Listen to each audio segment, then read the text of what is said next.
Hai teman-teman, selamat datang di AS Anim. Pada video ini kita tidak akan membahas Haikyuu, tapi kita akan membahas manga baru, yaitu Dr. Stone. Yang akan kita bahas pada kesempatan ini adalah lanjutan dari anime season 2-nya, yaitu tepatnya chapter 83 sampai chapter 100. Namun akan kita bagi menjadi dua. Oh ya, ini adalah spoiler ya. Bagi yang tidak suka spoiler, maka silahkan close dari sekarang. Arc setelah damainya kerajaan sains yang dipimpin oleh Senku dengan kekaisaran yang dipimpin oleh Tsukasa. Meskipun Hyuga sempat melawan, namun mereka akhirnya damai. Di akhir anime kita diperlihatkan Tsukasa dibekukan setelah mendapatkan operasi dari Senku.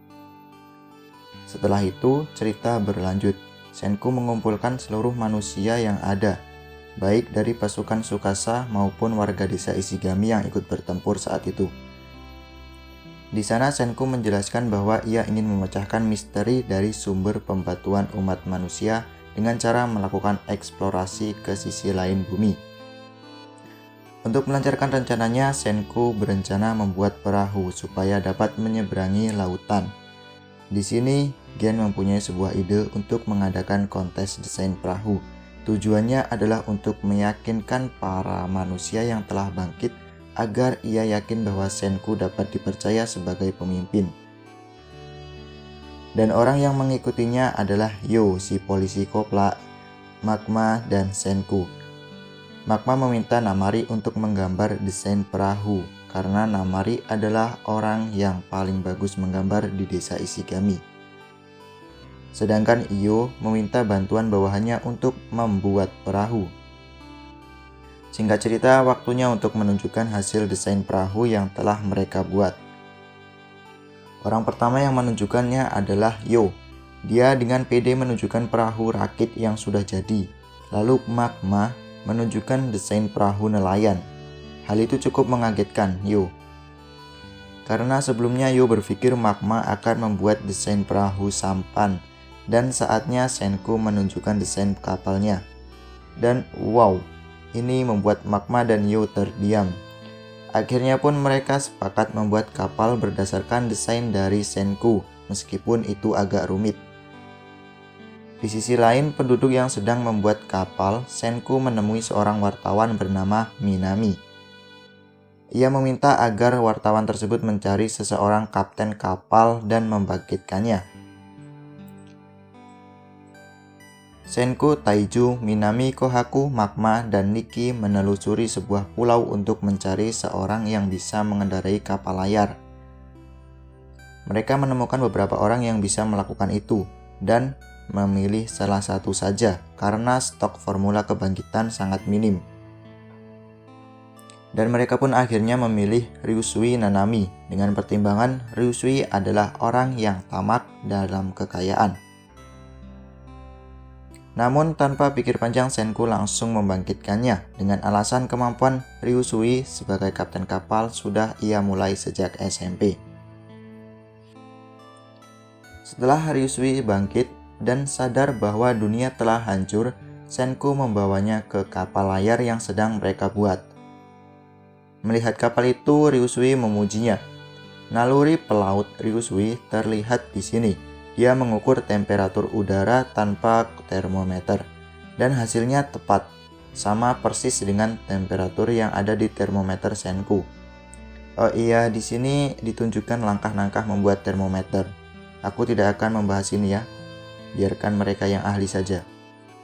Kita akan fokus ke jalannya cerita saja, bukan pembuktian sains. Lanjut ke jalannya manga, Ryusui kembali memprediksi cuaca. Dia mengatakan akan ada badai musim semi.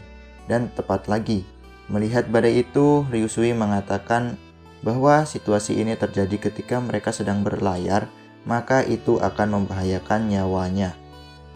Terlebih, kayu yang digunakan untuk membuat kapal sangat rapuh.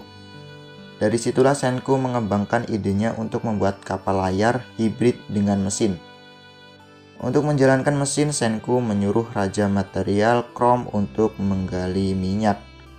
tim penggali baru yang terdiri dari Chrome, Kohaku, dan Ukyo pergi ke Shizuoka untuk mencari minyak. Ya, di sana terkenal ada ladang minyak Sagara. Dari sini, Ryusui mulai memainkan rencananya.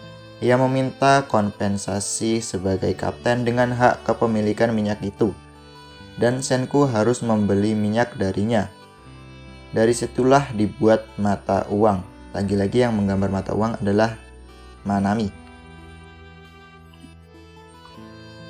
Dengan ditemukannya uang, Ryusui auto jadi sultan dong. Karena ia menjual 1 ml minyak dengan harga 100 drago. Dan untuk membeli minyak, pasukan Senku berjualan. Dari mulai Mirai menjual permen kapas dengan harga 100 drago, Suika menjual permen dengan harga 200 drago, dan Tetsuya menjual manga dengan harga 100 drago. Bagaimana respon Senku? Ya, tentu saja Senku menanggapi Ryusui dengan santuy saja dong. Karena Senku punya rencana untuk kedepannya. Lanjut ke bagian tim pencarian Chrome. Mereka sudah tiba di tempat di mana ada air terjun yang besar. Mereka berpikir bahwa peta yang dibuat Senku itu salah, karena Ukyo pun tak ingat jika di Shizuoka ada air terjun yang besar. Mereka menelpon Senku, dan Senku baru sadar jika waktu 3700 tahun telah terlalui. Akibat erupsi Gunung Fuji dapat merusak garis pantai. Jadi peta modern yang digambar Senku sudah tidak dapat digunakan. Suika berangan-angan andai saja mereka bisa menaiki burung, maka semua yang ada di bawah akan terlihat dengan jelas. Dan Senku langsung berpikir untuk membuat balon udara.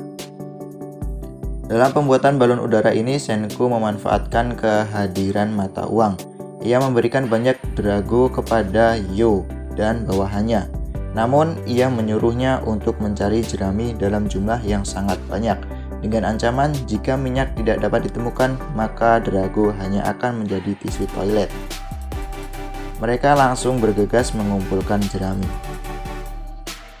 Senku pun menggambar langkah-langkah membuat balon udara, dan ia tunjukkan ke orang-orang. Kaseki terkejut karena tahapannya sangat pendek. Senku mengatakan membuat balon udara sangat mudah. Satu-satunya yang sulit adalah dibutuhkannya kain linen yang sangat banyak.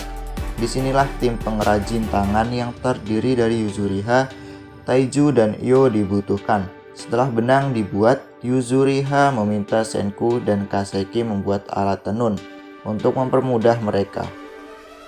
Gen membuat perlombaan, yaitu bagi siapa yang bisa membuat benang terpanjang akan mendapatkan hadiah 10.000 drago.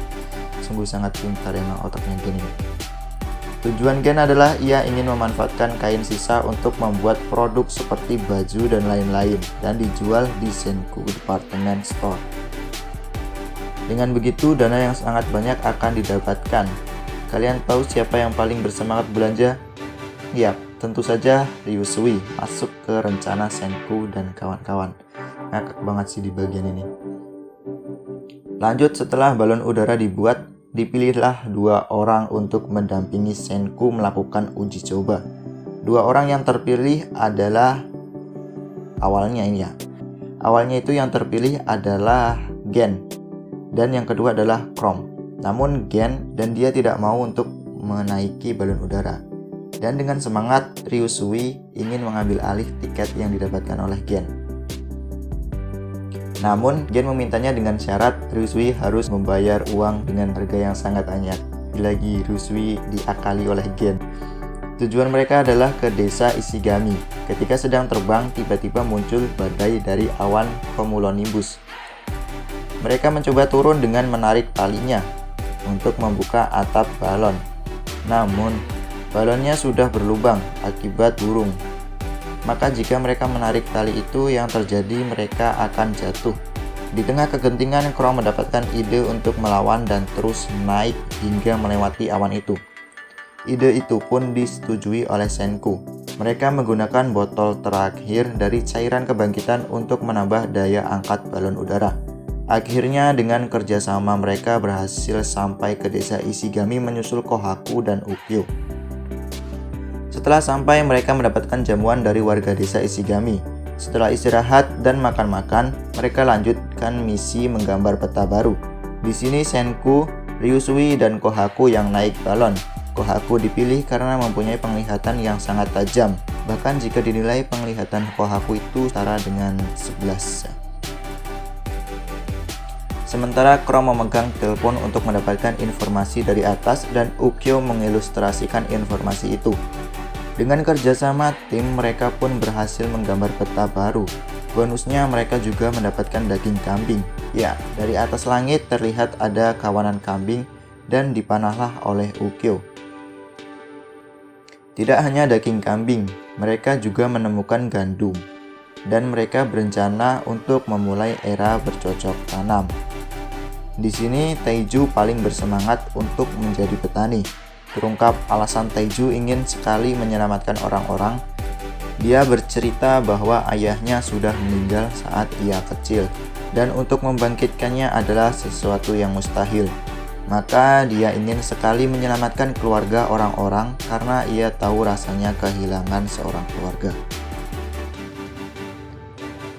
Dengan kebetulan Taiju berhasil menumbuhkan banyak gandum dengan menetralkan tanah agar menjadi subur.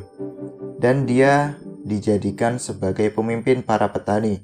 Setelah ladang gandum didapatkan, maka dimulailah proses pembuatan roti. Dibuatnya roti bertujuan untuk menetralisir masalah kelaparan, karena Ryusui sadar bahwa warga desa Ishigami berjumlah sedikit karena sebelumnya mereka terkena wabah kelaparan. Tujuan selanjutnya adalah sebagai bekal mereka nanti ketika mengarungi lautan. Tetapi masalahnya, hasil pertama pembuatan roti adalah gosong. Dan Ryusui ingin Senku membangkitkan seorang koki profesional. Meskipun Senku mengatakan sudah tidak ada cairan pembangkit, tapi Ryusui mencurigai sang reporter Minami masih mempunyai sedikit. Dan itu benar, akhirnya mereka membangkitkan franchise seorang pelayan Ryusui dulu. Ya, dengan kehadiran koki profesional, akhirnya roti yang enak dan tahan lama berhasil dibuat. Baik, mungkin cukup sekian ya. Untuk lanjut itu ke part 2 mungkin video selanjutnya.